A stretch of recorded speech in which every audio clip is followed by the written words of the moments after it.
للہ رب العالمین والصلاة والسلام علی سید المرسلین اما بعد فاعوذ باللہ من الشیطان الرجیم بسم اللہ الرحمن الرحیم السلام علیکم ورحمۃ اللہ وبرکاتہ۔ خیریت سے ہیں؟ رمضان المبارک عنقریب آنے والا ہے، آپ سب کو ماہ مبارک رمضان المبارک بہت بہت مبارک ہو۔ آئیے ایک حدیث پاک اور اس کی شرح سنتے ہیں۔ چنانچہ قاسم نعمت مالک جنت محبوب داور صلی اللہ تعالی علیہ وآلہ وسلم کا فرمان عالی شان ہے، بے شک جنت ابتدائی سال سے آئندہ سال تک رمضان المبارک کے لیے سجائی جاتی ہے، اور فرمایا رمضان شریف کے پہلے دن عرش کے نیچے سے ایک ہوا چلتی ہے جو جنت کے درختوں سے ہوتی ہوئی بڑی بڑی آنکھوں والی حوروں تک پہنچتی ہے، تو وہ عرض کرتی ہے، اے پروردگار، اپنے بندوں میں سے ایسے بندوں کو ہمارا شوہر بنا جن کو دیکھ کر ہماری آنکھیں ٹھنڈی ہو، اور جب وہ ہمیں دیکھے تو ان کی آنکھیں بھی ٹھنڈی ہو۔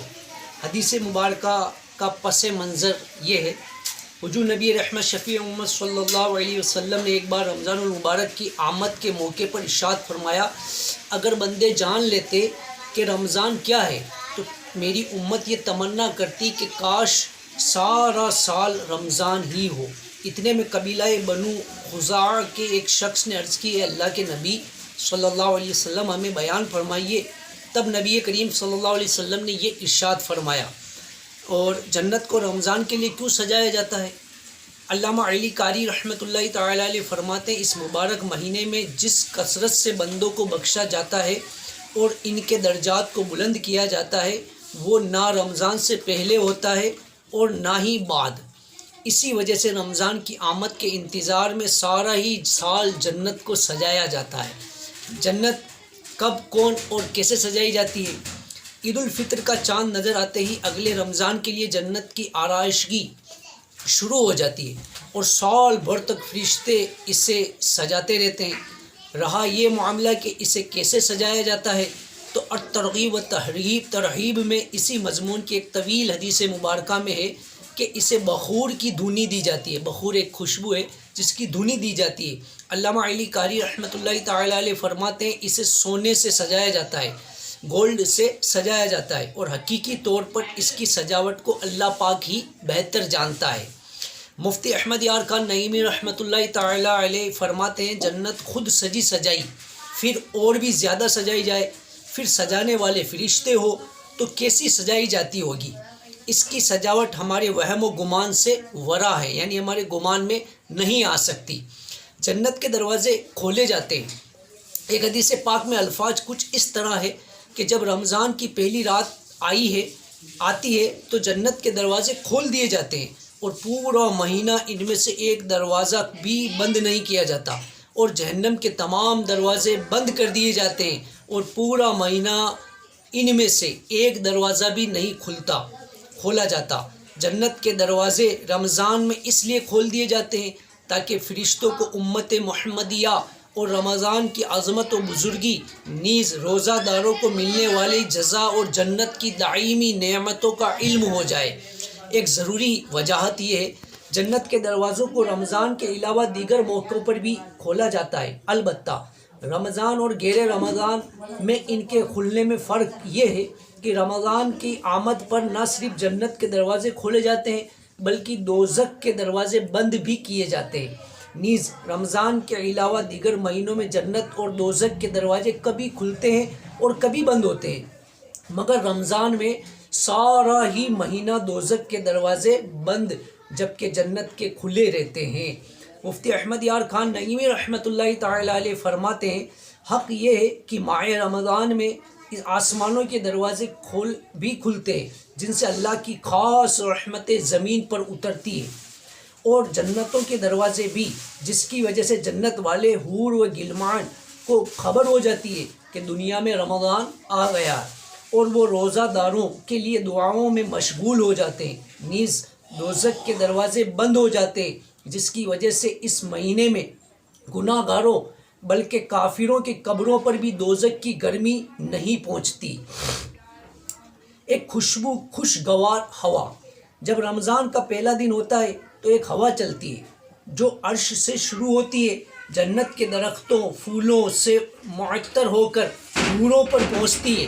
ہو سکتا ہے کہ یہ ہوا روزہ داروں کے منہ کی بو ہو، وہی بو ہو جو کہ اللہ پاک کے نزدیک مشک سے بھی بڑھ کر پاکیزہ ہے۔ یہ ہوا اس لیے چلائی جاتی ہے تاکہ حوریں روزہ داروں کی طرف مشتاق ہو۔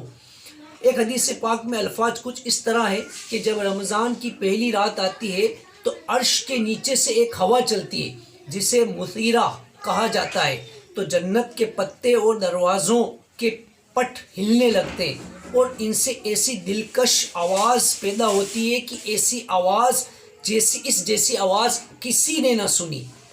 حور عین کہتی ہے وہ آواز یا ہوا ایسی حوروں پر پہنچتی ہے جو گورے رنگ والی چاندی کے بدن والی، جن کی آنکھوں کی سفیدی بہت سفید اور بہت سیاہ اور دراز آنکھوں والی۔ یہ بھی کہا گیا ہے کہ ان حوروں کی آنکھیں پوری ہی سیاہ ہوگی کہ جس طرح ہرن کی آنکھیں ہوتی ہے۔ بنی آدم میں کوئی حور نہیں ہے، البتہ عربی زبان میں کسی عورت کی آنکھوں کی خوبصورتی کو بیان کرنے کے لیے اسے حور العیون یعنی ہرنی کی طرح خوبصورت آنکھوں والی کہا جاتا ہے۔ جب جنتی حوروں پر ہوا چلتی ہے تو وہ دعا کرتی ہے کہ اے ہمارے رب، ہم کو ان